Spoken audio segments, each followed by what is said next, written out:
नमस्कार दोस्तों, यूपीएससी 9 में आपका बहुत बहुत स्वागत है। आज चर्चा करने वाले हैं जलवायु मानसून की, जो बहुत ही इम्पोर्टेंट और बहुत ही चैप्टर है ये। खासकर स्टेट पीसीएस से लेकर यूपीएससी में भी यहाँ से क्वेश्चन हमेशा देखने को मिल जाते हैं और वनडे में भी यहाँ से क्वेश्चन आपके एग्जाम्स में देखने को मिल जाते हैं। सबसे यही रिक्वेस्ट रहेगी, सबसे एक ज़रूरी रिक्वेस्ट है दोस्तों, लाइक शेयर सब्सक्राइब ज़्यादा से ज़्यादा करें। थोड़ा सा प्यार दिखाएं, लाइक करें और शेयर करें और सब्सक्राइब करें। इतना रिक्वेस्ट है आप सभी से, इतना तो आप हमारे लिए कर ही सकते हैं। तो चर्चा करेंगे आज क्लाइमेट के मानसून चैप्टर की, डिटेल में चर्चा होगी। बहुत ही बेहतरीन ये नोट्स हैं ज्योग्राफी के, ये घटना चक्र के बहुत ही क्रिप्स और बेहतरीन नोट्स में से एक है। तो मानसून को पूरी डिटेल में समझाएंगे दोस्तों। इससे पहले हम यही कहेंगे कि आप प्लीज़ हमें थोड़ा सा सपोर्ट दें। चलिए बात करते हैं, नोट्स पे लौटते हैं अपने टॉपिक पे। बात करेंगे कि मानसून शब्द की उत्पत्ति अरबी भाषा, सबसे पहले अरबी भाषा के मौसम शब्द से हुई है, जिसका तात्पर्य है मौसम या सीजन या ऋतु से है। परंपरागत रूप से मानसून का संबंध मौसमी हवाओं में परिवर्तन से है, जिसके माध्यम से दक्षिण एवं दक्षिण पूर्व एशिया के देशों में वर्षा होती है। कहां पर? South and south east Asia के देशों में यहाँ पर वर्षा होती है। जैसे हम इंडिया का मैप बनाए इस तरीके से बात करें तो ये हो गया यहाँ पर साउथ, और ऐसे वर्षा होती है यहाँ से होते हुए, और ये साउथ ईस्ट एशिया में यहाँ पर म्यांमार वगैरह और यहाँ पर जो भी स्टेट पड़ते हैं जितने भी हैं, थाईलैंड वगैरह, यहाँ पर वर्षा होती है। तो ये कह रहे हैं साउथ और साउथ ईस्ट एशिया के देशों में वर्षा होती है। भारत में कुल वर्षा का अगर देखा जाए, कुल वर्षा का 75% अधिक वर्षा दक्षिण पश्चिम यानी कि साउथ वेस्ट मानसून से प्राप्त होती है। साउथ वेस्ट मानसून अकेला इंडिया की वर्षा का 75% क्या करता है? कवर करता है दोस्तों। भारत में इसकी सक्रियता जून से सितंबर तक, क्योंकि जून से लेकर सितंबर तक दोस्तों क्या माना जाता है? वर्षा ऋतु का सीजन माना जाता है और इसी समय वर्षा होती है। दक्षिण पश्चिम मानसून का प्रारंभ भारत के केरल राज्य से, जैसे ये मैप है यहाँ पर केरल राज्य से, यहाँ पर केरल पड़ता है, केरल राज्य से शुरू होती है करीब 1 जून से 15 जून के बीच में। भारतीय कृषि का अधिकांश भाग अभी भी वर्षा पर निर्भर है। अगर बात ये करें कि भारतीय कृषि एग्रीकल्चर का अधिकांश भाग कहाँ पर है? ये वर्षा यानी कि जो प्रेसिपिटेशन है, जो मानसून में वर्षा होती है जून से सितंबर में, उस पर निर्भर है। अतः मानसून का समय पर आना कृषि के लिए अच्छा माना जाता है। भारत एक, ये कई बार आया क्वेश्चन है, भारत एक उष्ण मानसूनी जलवायु वाला देश है। हालांकि भारत उष्ण एवं उपोष्ण दोनों कटिबंधों में स्थित है। हालांकि भारत जो है एक उष्ण जलवायु मानसूनी जलवायु वाला देश जरूर है, लेकिन ये दोनों उष्ण व उपोष्ण दोनों जो कटिबंध हैं उसमें स्थित माना जाता है। इंडिया, समझ रहे आप, उसमें स्थित माना जाता है। नेक्स्ट बात करेंगे क्या होगा आते हैं। देखो ये है भारतीय मानसून का मैप दिखाता हूं मैं। ये ऊपर श्रीनगर ले, यहाँ से देखो पंजिम हैदराबाद ये पड़ता है इधर। ये 5 जून को केरल के आसपास से यहाँ से एंटर करता है। ये साउथ वेस्ट मानसून का इलाका जहाँ से एंटर करता हुआ इस तरीके से जाता है, फिर ऐसे करके एक धारा इसकी चली जाती है इधर, एक धारा इसकी इधर चली जाती है और यहाँ पर वर्षा करती है। तो ये साउथ वेस्ट मानसून का क्या है? वर्षा प्रकरण है दोस्तों, बॉटम फर्स्ट। तो ये केरल से एंटर करता है, गॉट इट। अब बात करेंगे यहाँ पर भारतीय मानसून की उत्पत्ति कैसे होगी। मानसून की प्रारंभिक अवस्था की बात करते हैं कि भाई मानसून कैसे प्रारंभ होता है, यहाँ पर कैसे इनिशिएट होता है।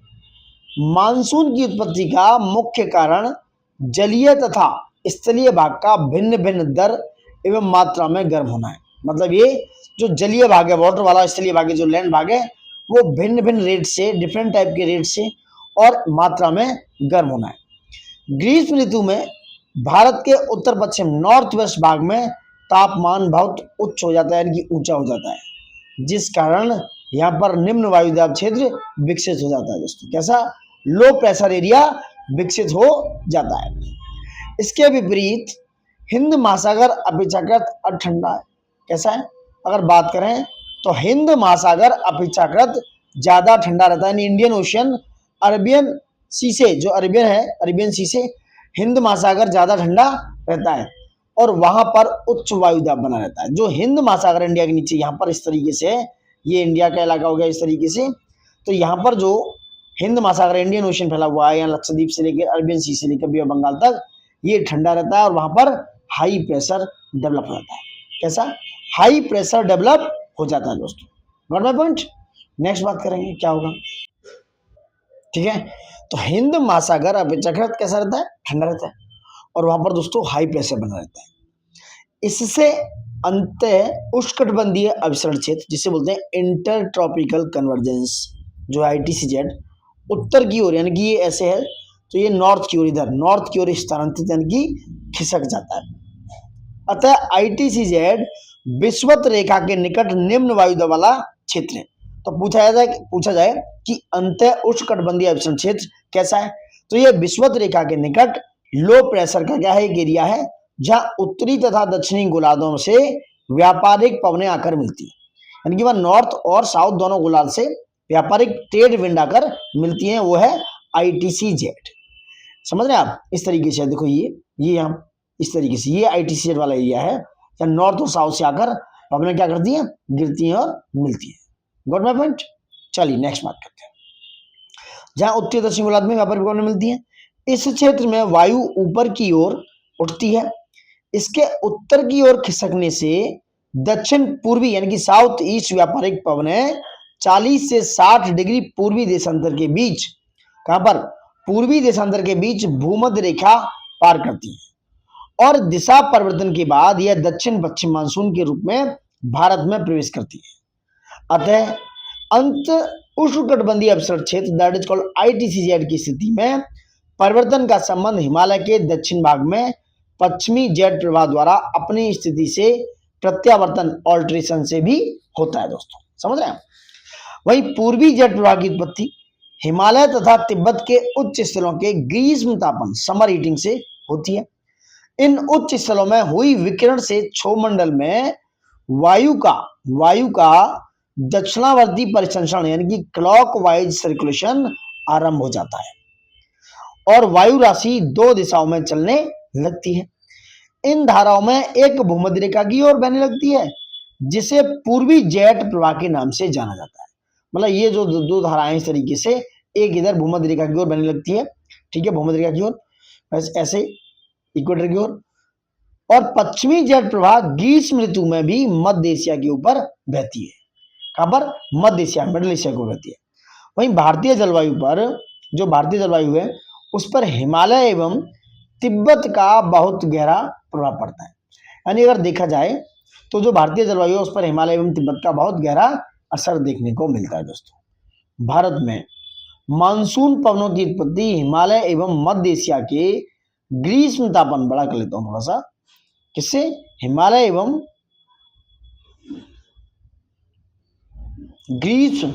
हिमालय एवं मध्य एशिया के ग्रीष्म तापन तथा भूमध्य रेखीय द्रोणी के ऊपर की ओर स्थानांतरण के संयुक्त प्रभाव का परिणाम है। मानसूनी वर्षा जो है निरंतर नहीं होती है, इनके वर्षा काल में अंतराल पाया जाता है। भारत के उत्तरी मैदान में बंगाल की खाड़ी से उत्पन्न होने वाली उष्णकटिबंधीय चक्रवात वर्षा करते हैं। कौन से, उष्णकटिबंधीय चक्रवात वर्षा करते हैं, जबकि पश्चिमी तटीय भाग में वर्षा दक्षिण पश्चिम यानी कि साउथ वेस्ट मानसून द्वारा होती है।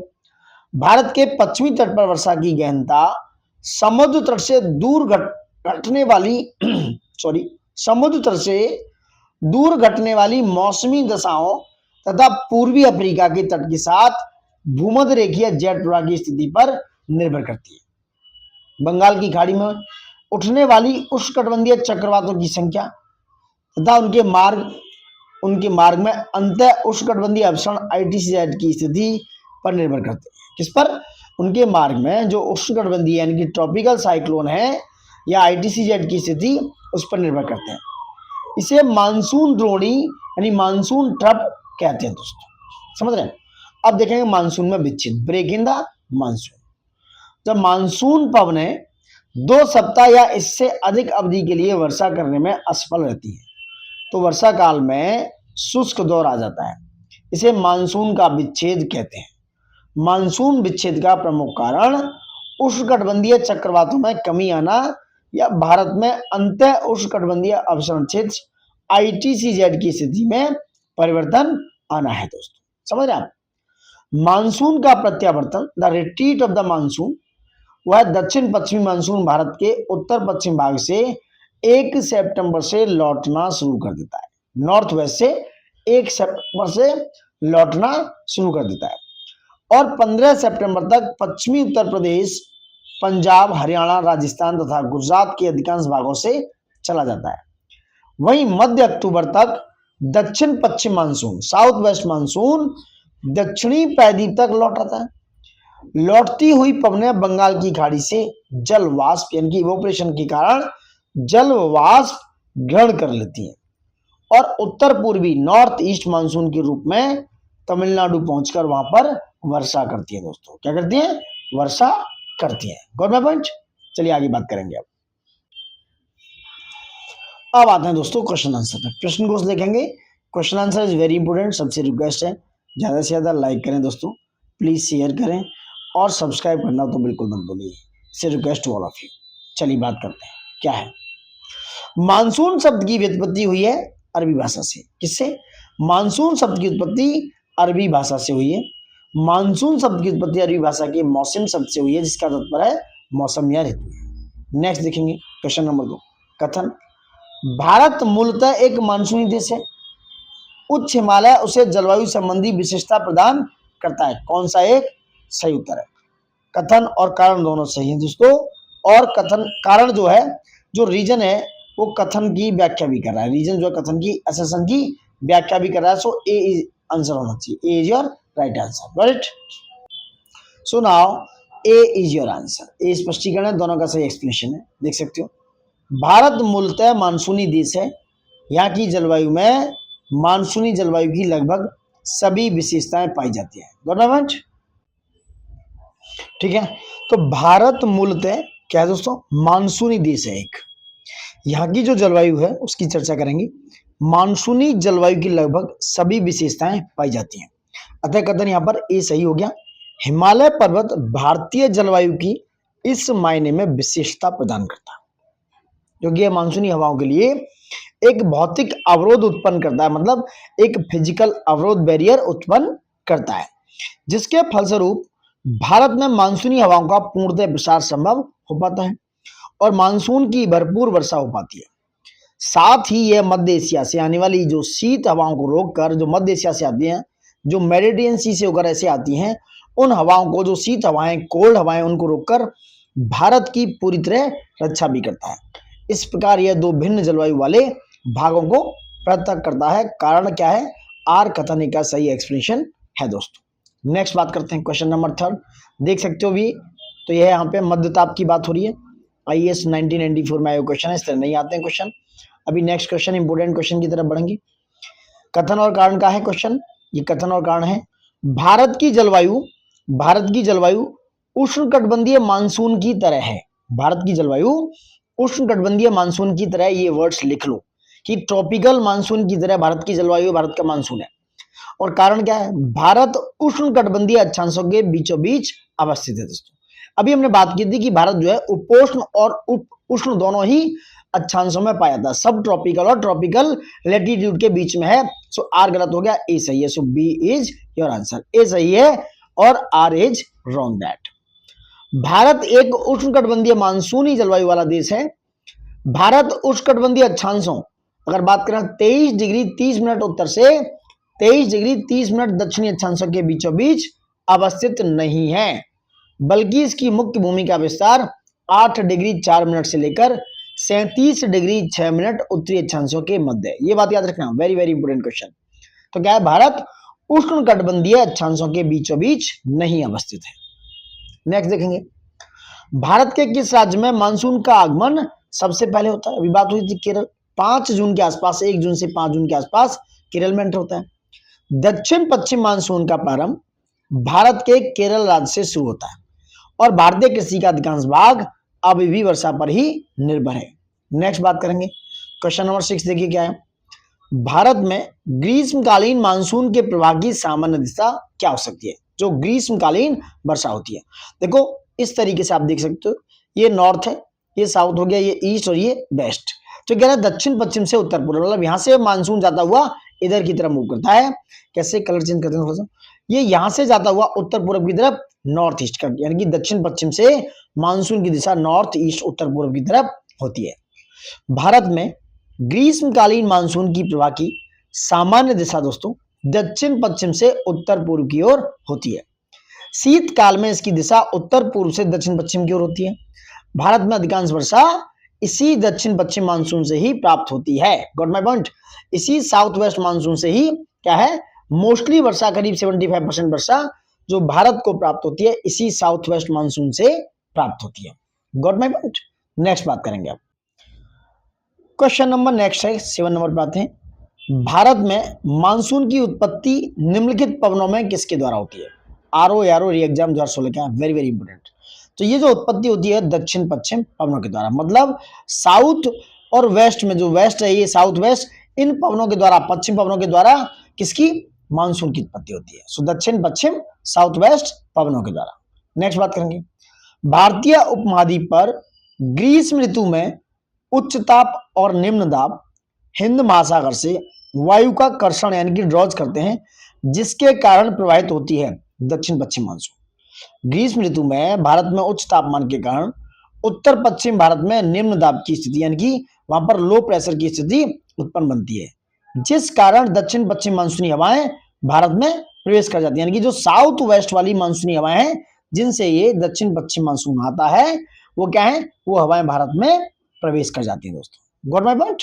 नेक्स्ट बात करते हैं। नेक्स्ट क्या है, ये वाला 1993 के देख लिया आप, ये कौन सा एरिया दिखा रहा है, तो दिस इज भारत का उत्तर पूर्वी क्षेत्र, जिग जैग है इस तरीके से, तो ये भारत का उत्तर पूर्वी क्षेत्र को शो कर रहा है। क्वेश्चन नंबर 10 पे आइए दोस्तों। निम्नलिखित में से कौन सा एक सबसे सूखा स्थान है? ये लेह।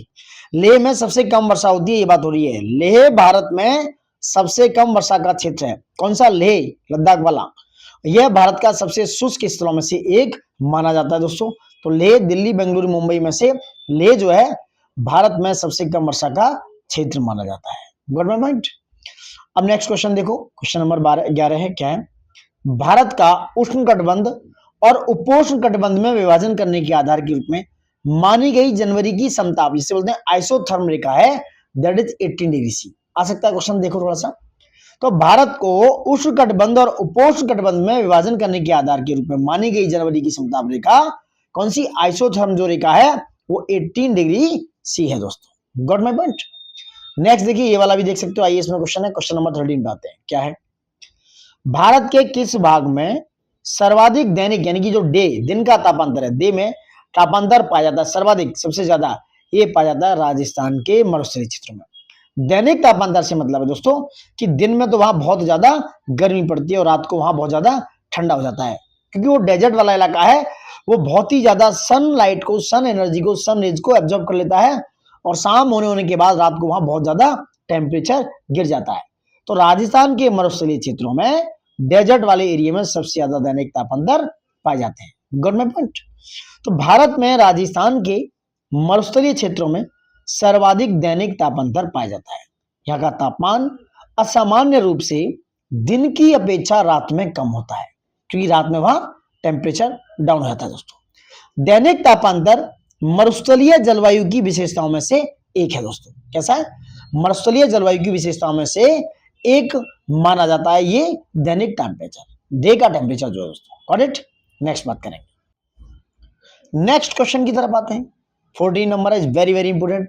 सबसे रिक्वेस्ट है दोस्तों, इससे very humble request to all of you, like share subscribe ज्यादा से ज्यादा करें।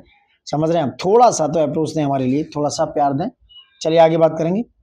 पहुंचते वापस आते हैं क्वेश्चन नंबर 14 पे।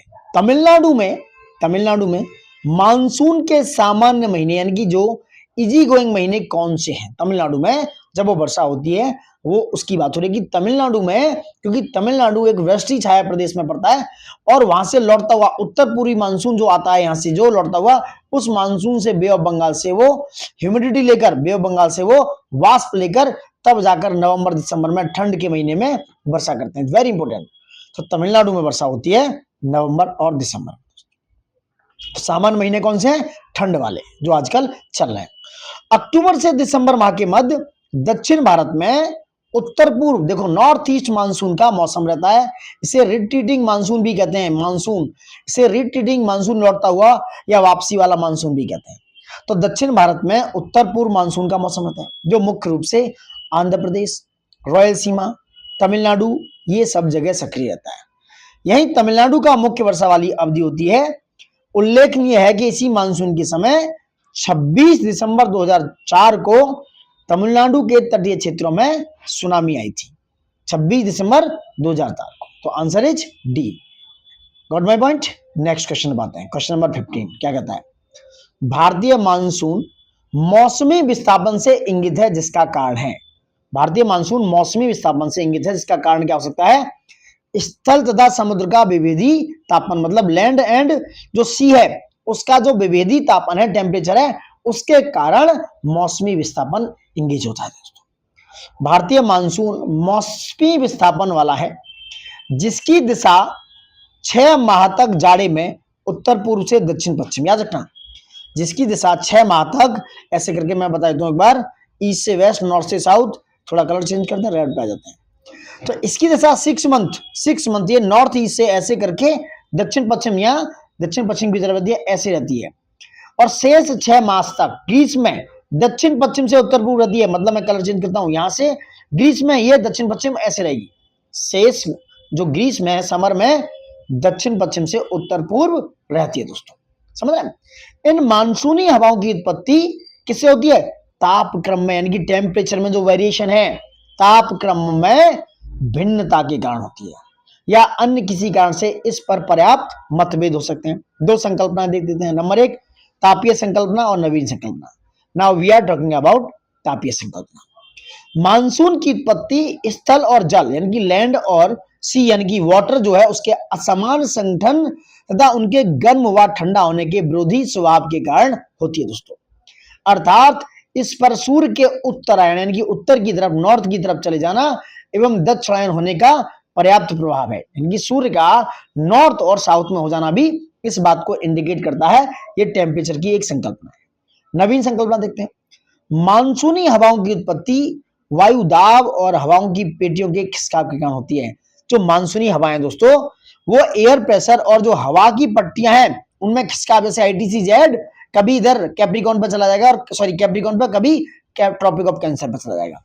तो वायुदाब और हवाओं की पेटियों के खिसकाव के कारण ये मानसूनी हवाओं की उत्पत्ति होती है। इस संकल्पना का पहली बार जो प्रतिपादन किया वो क्या? फ्लोन नामक विद्वान ने। कौन नाम था?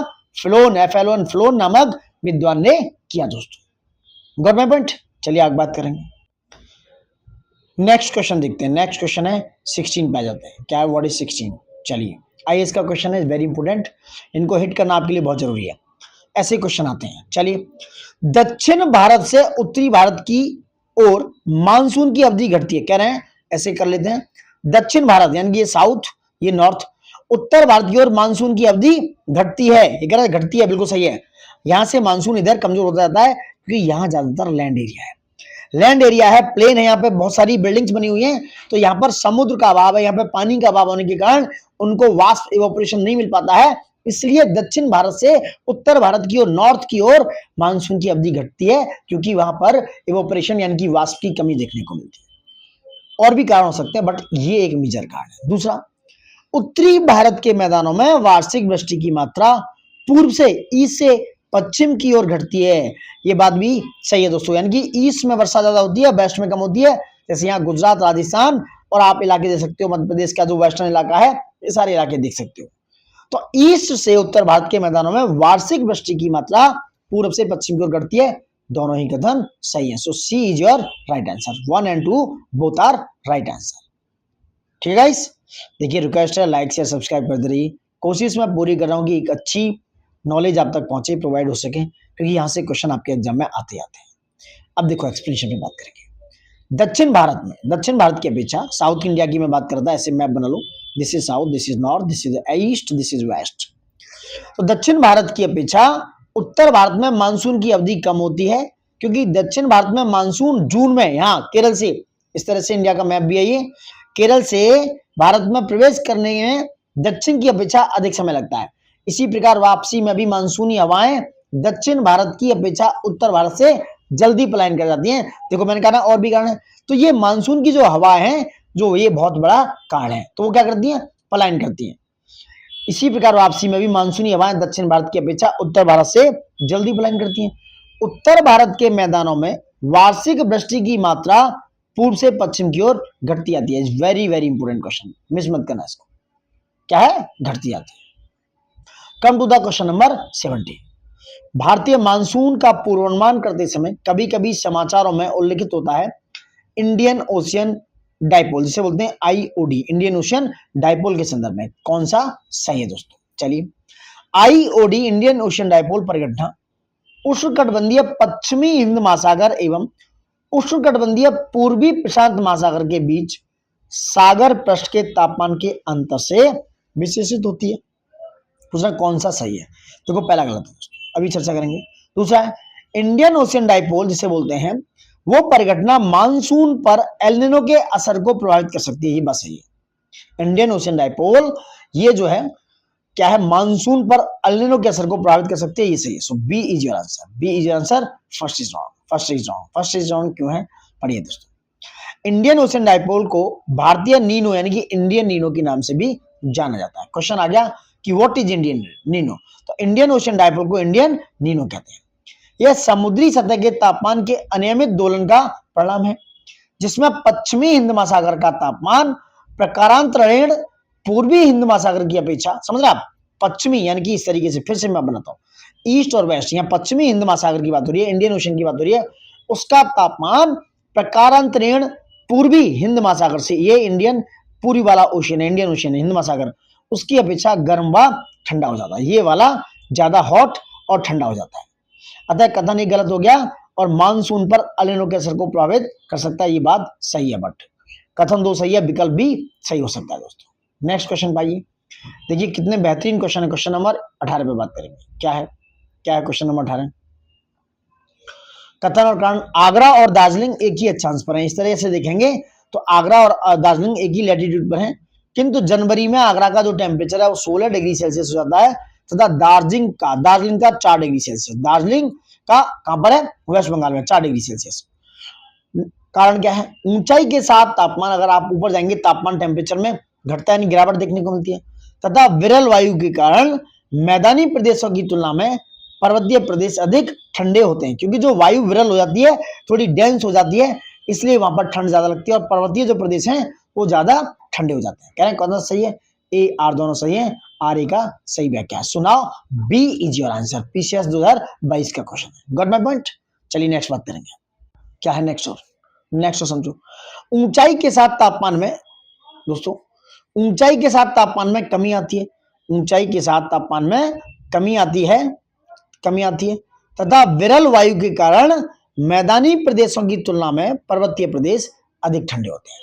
वहीं आगरा और दार्जिलिंग एक ही अक्षांश पर स्थित हैं, किंतु जनवरी में आगरा का तापमान 16 डिग्री सेल्सियस तथा दार्जिलिंग का 4 डिग्री सेल्सियस होता है। अतः ए आर दोनों सही है। आर ए की सही व्याख्या है।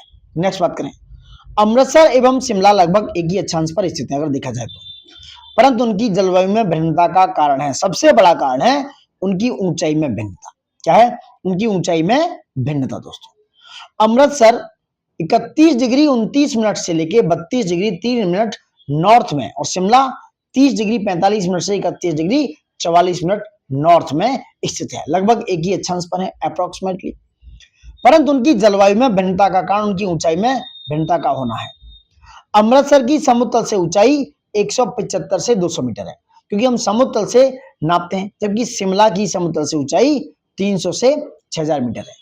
जो क्षोभ मंडल में यानी कि ट्रोपोस्फीयर में ऊंचाई बढ़ने के साथ ही तापमान में गिरावट आती जाती है। Got my point? नेक्स्ट आते हैं क्वेश्चन नंबर 20 पे। निम्नलिखित में से कौन सी एक प्रकार की जलवायु का छत्तीसगढ़ राज्य में फैला पाया जाता है? यह आर्द्र दक्षिण पूर्व जलवायु का दोस्तों। पढ़ लें आप। भारत में विस्तृत विभिन्न जलवायु क्षेत्रों में आर्द्र दक्षिण पूर्व के अंतर्गत पश्चिम बंगाल, छोटा नागपुर, उड़ीसा, पठार, दक्षिण छत्तीसगढ़ और उत्तर पूर्वी आंध्र प्रदेश सम्मिलित हैं।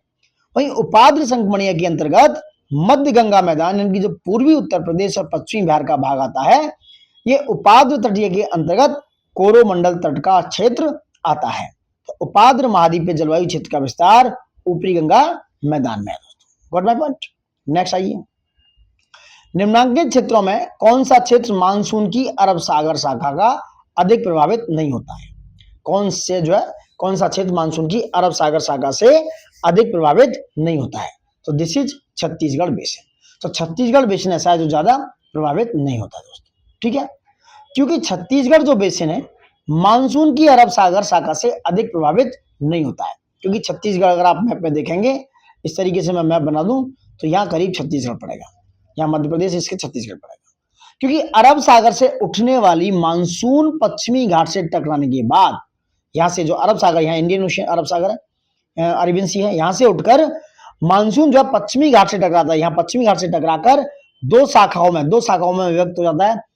पहली शाखा अरावली पर्वत, यहाँ पहली शाखा अरावली पर्वत के समांतर चलते हुए उत्तर भारत तक चलती है, यहाँ तक आ जाती है। और दूसरी शाखा विंध्य पर्वत यहाँ पर टकराती है, विंध्य पर्वत, यहाँ विंध्य पर्वत है, विंध्य पर्वत से टकराकर दोस्तों, विंध्य पर्वत से टकराकर के बाद गुजरात, मध्य प्रदेश और पश्चिमी छत्तीसगढ़ के क्षेत्रों में वर्षा करती है। समझ गया? पश्चिमी छत्तीसगढ़ के क्षेत्रों में वर्षा करती है। अतः स्पष्ट है कि छत्तीसगढ़ बेसिन अरब सागर मानसून से अधिक प्रभावित नहीं होता है। गवर्नमेंट क्वेश्चन नंबर 22 पे आ जाओ, क्या है? निम्नलिखित स्थानों में से कहां पर आर्द्र जलवायु का अनुभव होता है? कहां होता है दोस्तों?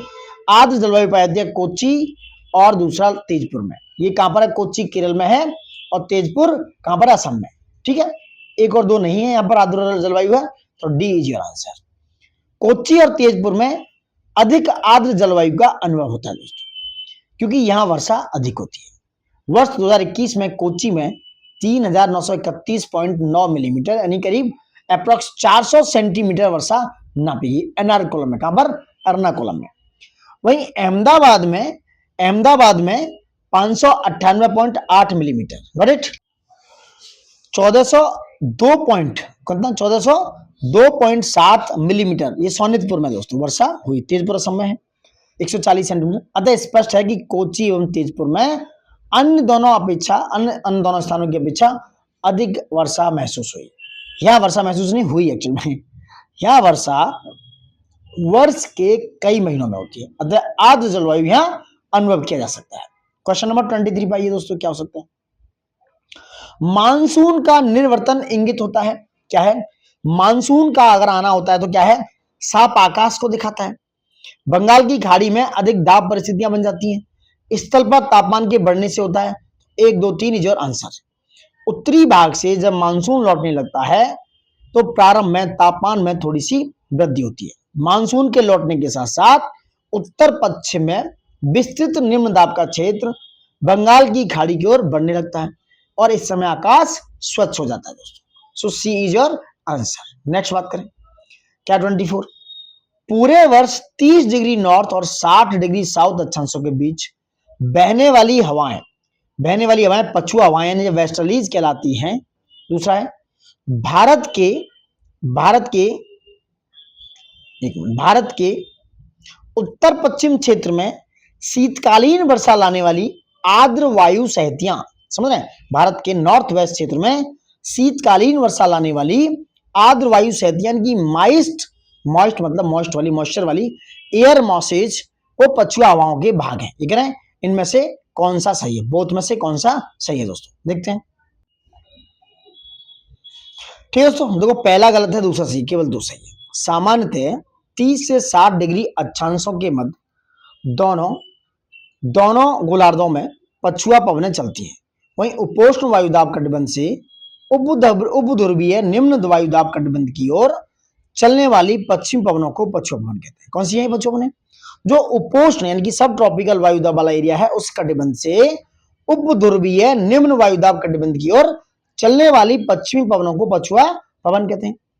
पछुआ पवनों का सर्वश्रेष्ठ विकास दक्षिणी गोलार्ध में 40 से 65 डिग्री अक्षांशों के मध्य होता है, जबकि भारत के उत्तर पश्चिम क्षेत्र में शीतकालीन वर्षा पश्चिमी विक्षोभ के कारण होती है। पश्चिमी विक्षोभ पछुआ हवाओं के ही भाग हैं जो उपोष्ण पछुआ जेट स्ट्रीम के सहारे यहां प्रवाहित होते हैं एवं वर्षा करते हैं दोस्तों। सुना, बी इज योर आंसर।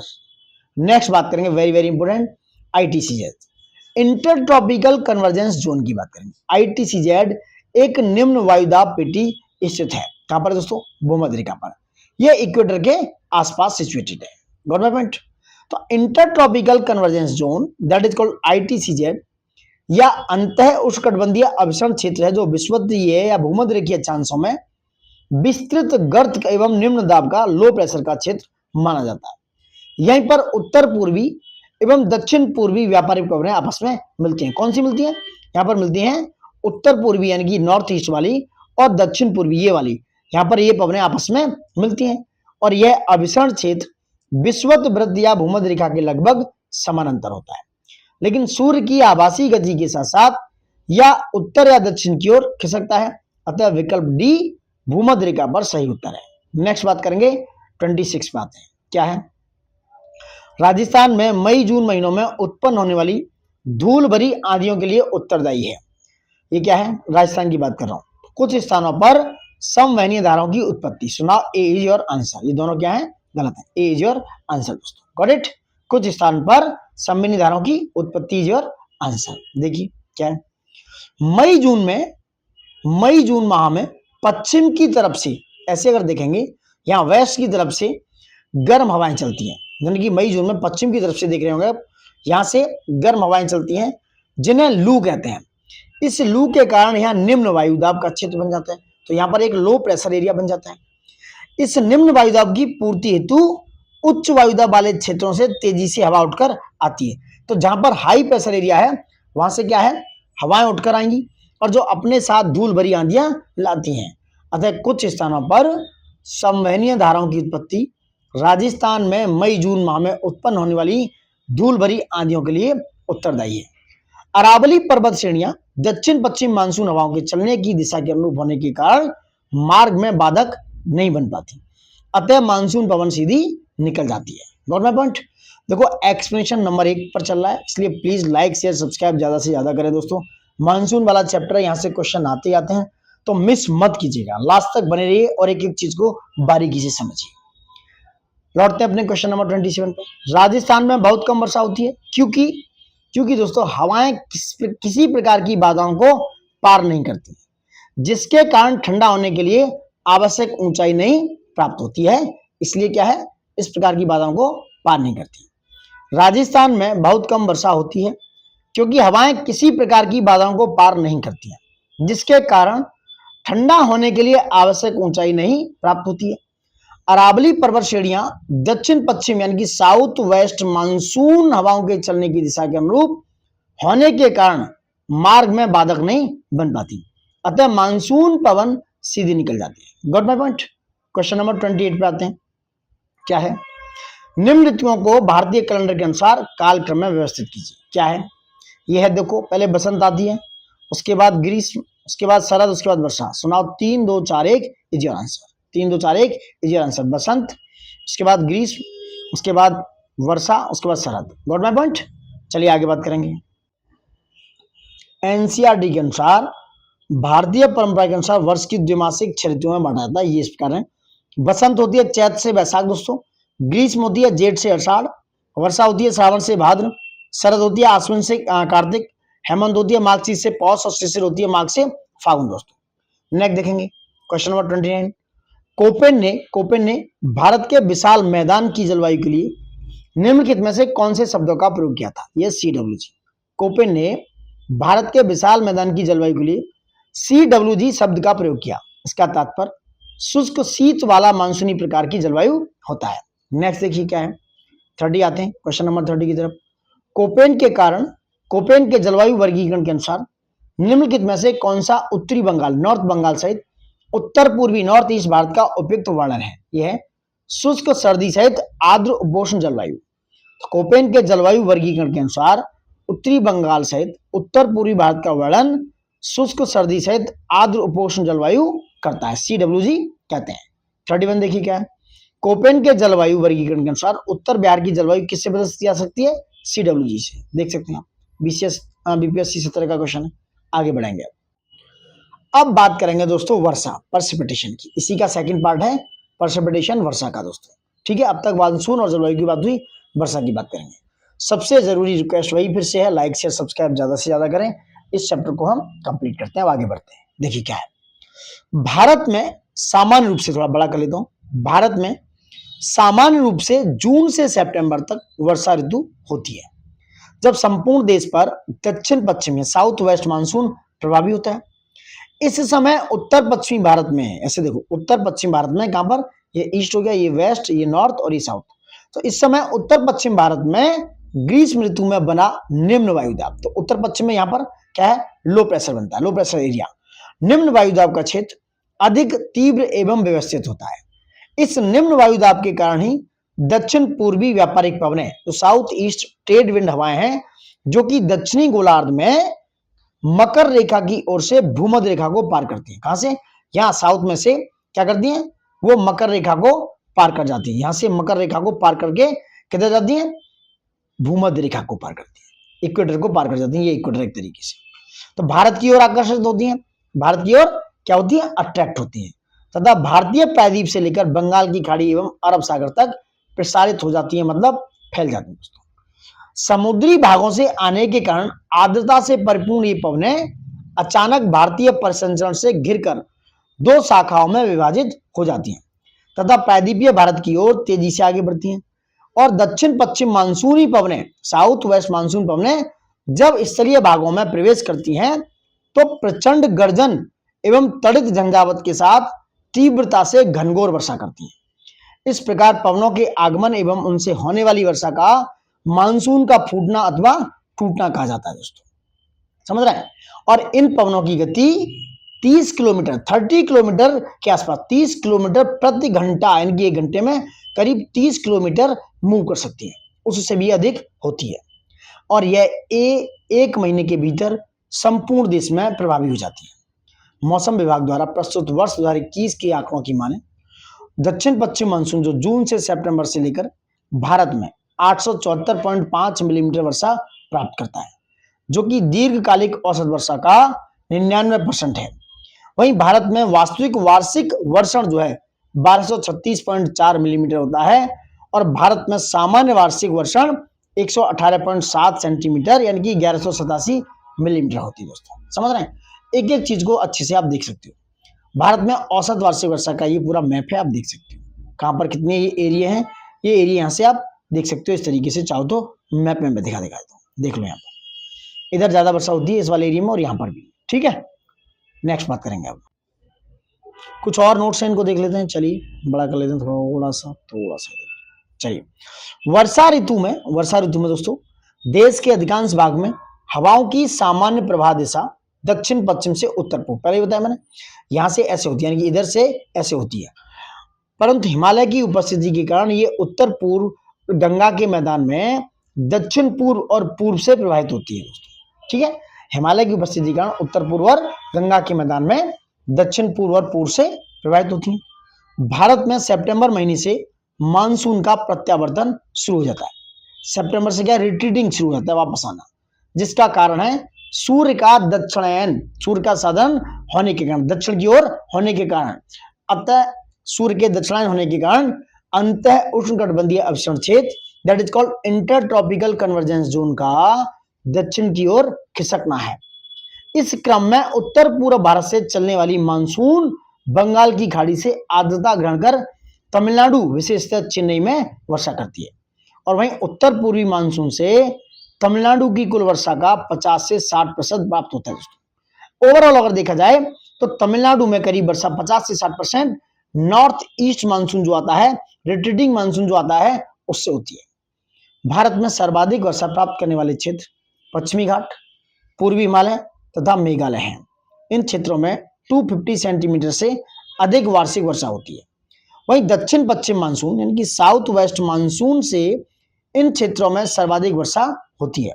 वहीं मासिन राम मेघालय की बात करें, मासिन राम मेघालय भारत में ही नहीं अपितु विश्व का सबसे अधिक वर्षा वाला स्थान है। वहीं भारतीय मौसम विभाग के अनुसार 19 जुलाई 2016 को मासिन राम में एक दिन में सर्वाधिक 549.2 मिलीमीटर वर्षा दर्ज की गई थी। भारत में सबसे कम वर्षा वाला स्थान लेह लद्दाख यानी कि 31 अक्टूबर 2019 से केंद्र शासित प्रदेश है, जहां मात्र 4.17 सेंटीमीटर वर्षा होती है। वहीं भारतीय मौसम विभाग द्वारा जारी भारत के वर्षा के आंकड़े देखा जाए तो 2021 के अनुसार दोस्तों भारत में सर्वाधिक वार्षिक वर्षण मेघालय के पूर्वी खासी में, ईस्टर्न खासी हिल्स जिले में करीब 5160 मिलीमीटर में होता है दोस्तों, करीब 516 सेंटीमीटर। जबकि सबसे कम वर्षण लद्दाख का लेह जिला, जहां पर सिर्फ 41.7 मिलीमीटर वर्षा दर्ज की गई है दोस्तों। वहीं बात करें आम्र वर्षा, कर्नाटक एवं केरल से होने वाली आम्र वर्षा, याद रखना कर्नाटक और केरल से होने वाली मानसून पूर्व, मानसून से पहले वर्षा फुहार है। फुहार जो होती है ना, हल्की हल्की बूंदें आती हैं, वो कर्नाटक और केरल में साउथ में होती है, जो आम की फसल के लिए अधिक लाभकारी होती है। यह वर्षा बंगाल की खाड़ी से उत्पन्न तूफानों के फलस्वरूप अप्रैल माह में होती है। इस वर्षा से आम की बौरें पेड़ से टूटकर गिरती नहीं है, अतः आम की फसल अच्छी होती है। और वर्ष 2021 में भारत की वार्षिक राष्ट्रीय वर्षा 1236.4 mm थी, यानी कि मिलीमीटर है दोस्तों। 2021 में भारत की वार्षिक राष्ट्रीय वर्षा 1236.4 mm देखी गई है। Got my point. चलिए आगे बात करते हैं नेक्स्ट। लौटते हैं क्वेश्चन आंसर पे दोस्तों। प्रश्न को उस पर लौटाएंगे, क्या है देखिए। भारत की सर्वाधिक वर्षा मुख्य से प्राप्त होती है, ये होती है दक्षिण पश्चिम मानसून से। अभी बात हुई साउथ वेस्ट मानसून से 70 से 75% वर्षा प्राप्त होती है। 2021 के आंकड़ों की देखें तो दक्षिण पश्चिम मानसून भारत की कुल वर्षा का अधिकांश हिस्सा प्राप्त होता है। भारत में वास्तविक औसत वर्षा 1236.4 मिलीमीटर है, करीब 123 सेंटीमीटर। भारत में दक्षिण पश्चिम से 971.8 मिलीमीटर वर्षा होती है, जो कि दीर्घकालिक औसत वर्षण का 99% है, 99% है दोस्तों। समझ गए। नेक्स्ट आते हैं, क्वेश्चन नंबर नेक्स्ट है, उत्तर पूर्वी मानसून की सबसे अधिक वर्षा प्राप्त करने वाला राज्य है, यह तमिलनाडु। तमिलनाडु अपनी वर्षा का 50 से 60% इस उत्तर पूर्वी रिट्रीटिंग मानसून से, जो लौटता मानसून है, इससे प्राप्त करता है। जहां पर क्या होता है, सूर्य के दक्षिणायन, सूर्य के मकर रेखा की तरफ पहुंचने की तरफ ITC-Z दक्षिण की ओर खिसक जाता है।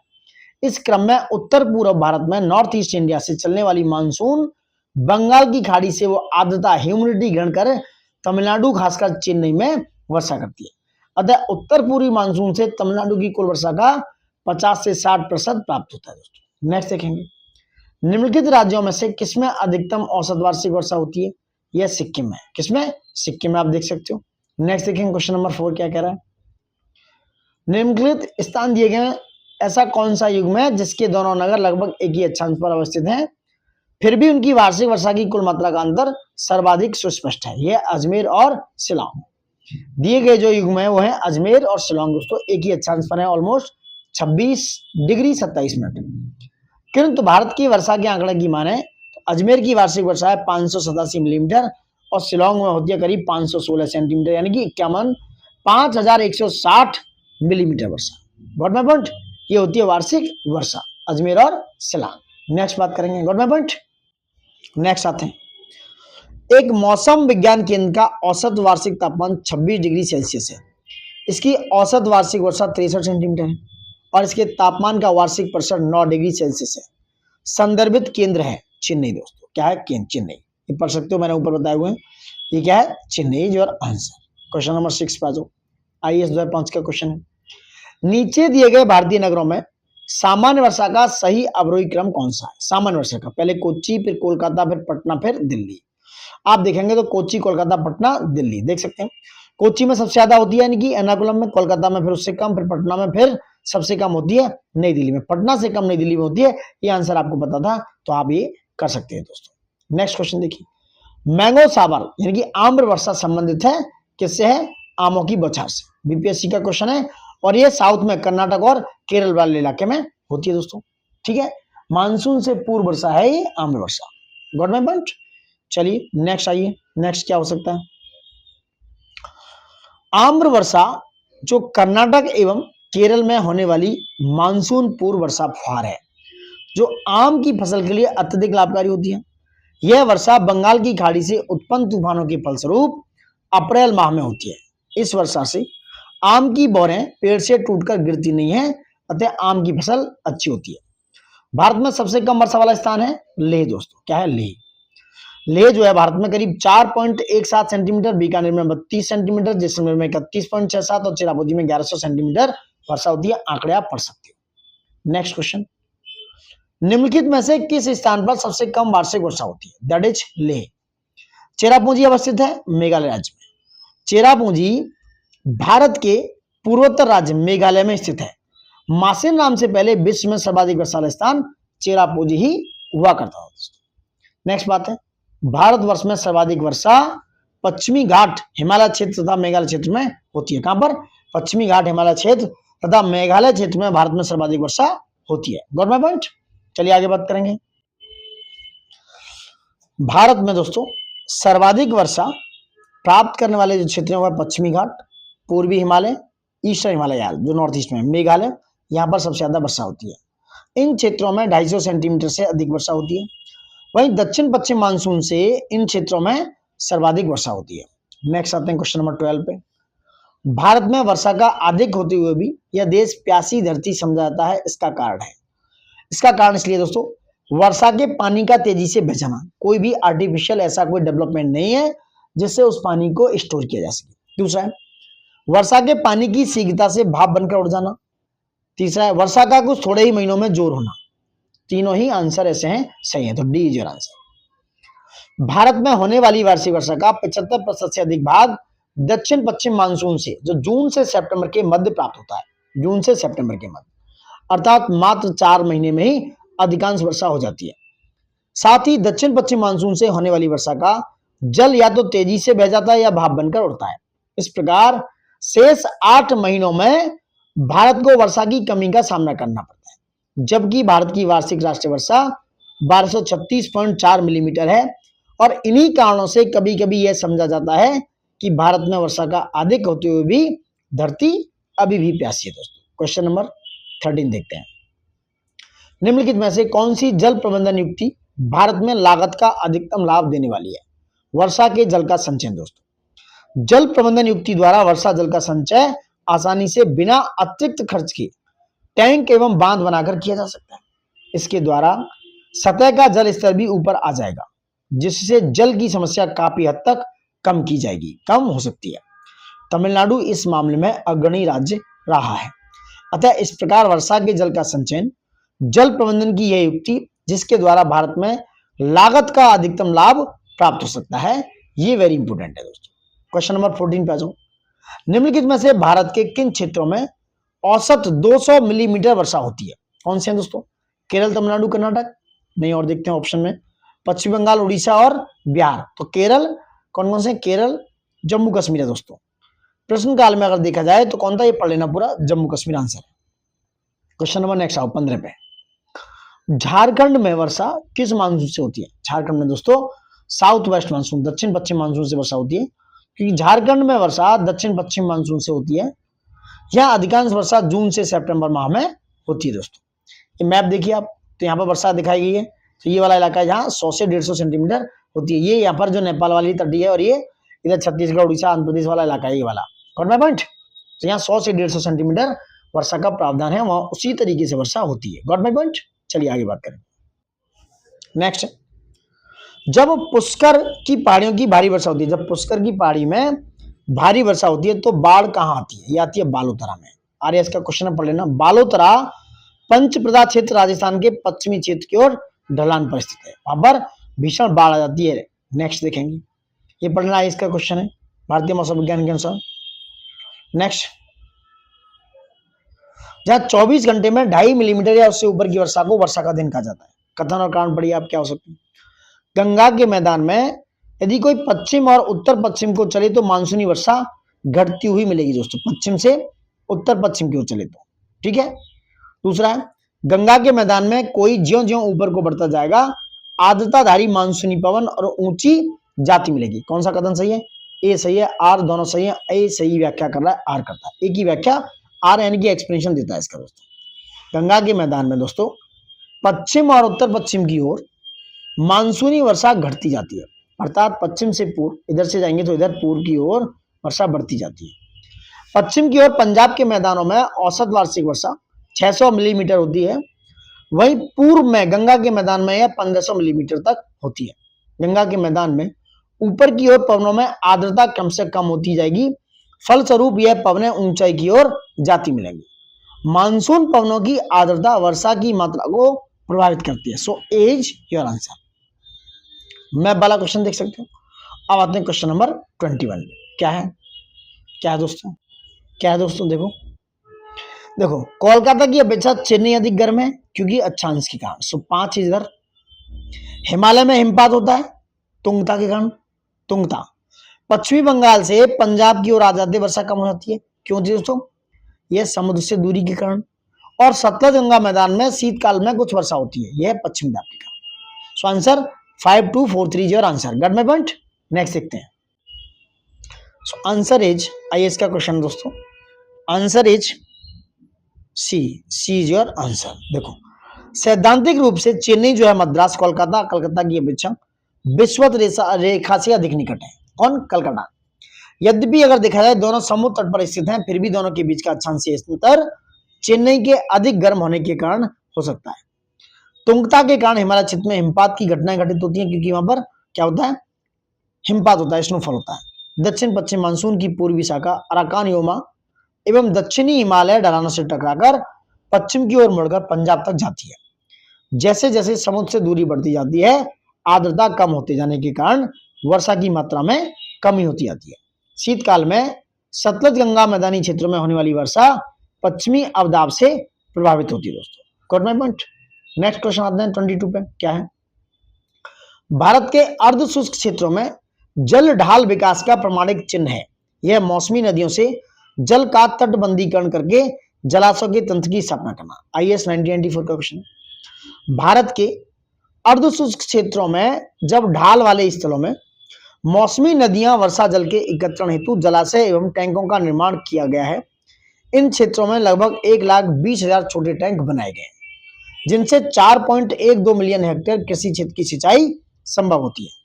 अतः भारत के अर्ध शुष्क क्षेत्रों में जल ढाल का प्रमाणिक चिन्ह मौसमी नदियों से जल का तटबंधीकरण करके जलाशय की तंत्र की स्थापना है दोस्तों। नेक्स्ट है, भारत में मरुस्थलीय विकास योजना कब अब क्रियान्वित है।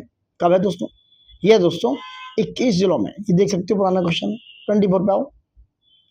निम्नलिखित कथनों पर विचार करना है, कथन और कारण में क्या है। भारत में अंतर्देशीय जल मार्गों का पर्याप्त विकास हुआ है। अंतर्देशीय जल मार्गों का पर्याप्त विकास नहीं हुआ है।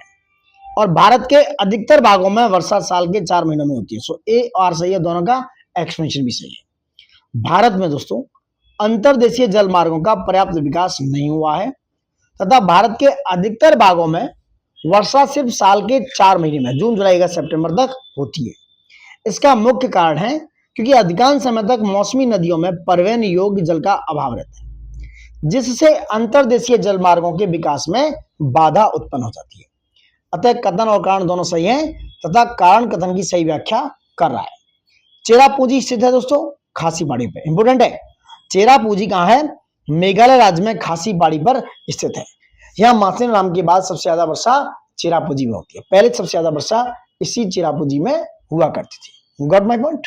नेक्स्ट बात करते हैं। चलिए अब बात करेंगे 26। दक्षिण पश्चिम यानी कि साउथ वेस्ट मानसून काल में निम्नलिखित स्थानों में सबसे कम वर्षा कहाँ होती है। ये होती है चेन्नई में। याद रखना, दक्षिण पश्चिम मानसून काल में क्योंकि सबसे कम वर्षा चेन्नई में होती है, क्योंकि चेन्नई तमिलनाडु में पड़ता है और यहाँ पर वर्षा तमिलनाडु वृष्टि छाया प्रदेश में पड़ता है। तमिलनाडु जो है वृष्टि छाया प्रदेश में पड़ता है। तो जो रिट्रीटिंग मानसून है, लौटता हुआ मानसून आता है, जो नॉर्थ ईस्ट मानसून आता है, उससे वर्षा होती है इस चेन्नई तमिलनाडु वाले इलाके में दोस्तों। समझ रहे हैं, नॉर्थ ईस्ट वाला जो रिट्रीटिंग मानसून है और जो नवंबर और दिसंबर में चलता है, अक्टूबर नवंबर दिसंबर में, उस मानसून से इस चेन्नई और तमिलनाडु में वर्षा होती है दोस्तों। Good my point. Next video में बात करेंगे शीतकालीन वर्षा से स्टार्ट करेंगे कि शीतकालीन वर्षा क्या और कैसे होती है। समझ रहे दोस्तों, देखो बहुत ही महत्वपूर्ण और इंपोर्टेंट क्रूशियल ये चैप्टर है। सो प्लीज ज्यादा से ज्यादा लाइक शेयर सब्सक्राइब करें, दोस्तों तक पहुंचाएं। अपना भला करेंगे दूसरों का भी भला होगा। और बारीकी से समझें। अगर कोई चीज समझ नहीं आ रही है तो खुद से गूगल कर लें, चैट जीपीटी कर लें, या जो भी AI यूज करते हैं उससे कर लें। उसके बाद भी नहीं समझ आ रही है तो प्लीज कमेंट बॉक्स में हमें कमेंट करके बताइए, हम उसको फिर से दोबारा आप तक पहुंचाने की, आपको समझाने की कोशिश करेंगे। चलिए बहुत बहुत धन्यवाद। Thank you for watching it. जय हिंद दोस्तों and good luck for your future exams. ठीक है गाइस। हाँ, एक और जरूरी बात, ज्यादा से ज्यादा लाइक करें। अब थोड़ा सा चैनल ग्रोथ पे दोस्तों, ये थोड़ा सा रिक्वेस्ट है, थोड़ा सा सपोर्ट जरूर दिखा दें, जिससे हम थोड़ा सा जल्दी से हम थोड़ा सा आप तक और अच्छे वीडियोज पहुंचा पाए। थोड़ा जल्दी आप हमें सपोर्ट करेंगे तो हम जल्दी से मोनेटाइज हो जाएंगे और हम अपनी जितनी भी क्रिया है वो कंप्लीट कर लेंगे और आप तक और बेहतर और ज्यादा मोरल के साथ और ज्यादा एफर्ट्स के साथ और ज्यादा पावर के साथ, इफिशियंसी के साथ, एक्यूरेसी के साथ भी आप तक चीजों को पहुंचा पाएंगे। चलिए धन्यवाद and good luck, again good luck and again धन्यवाद दोस्तों।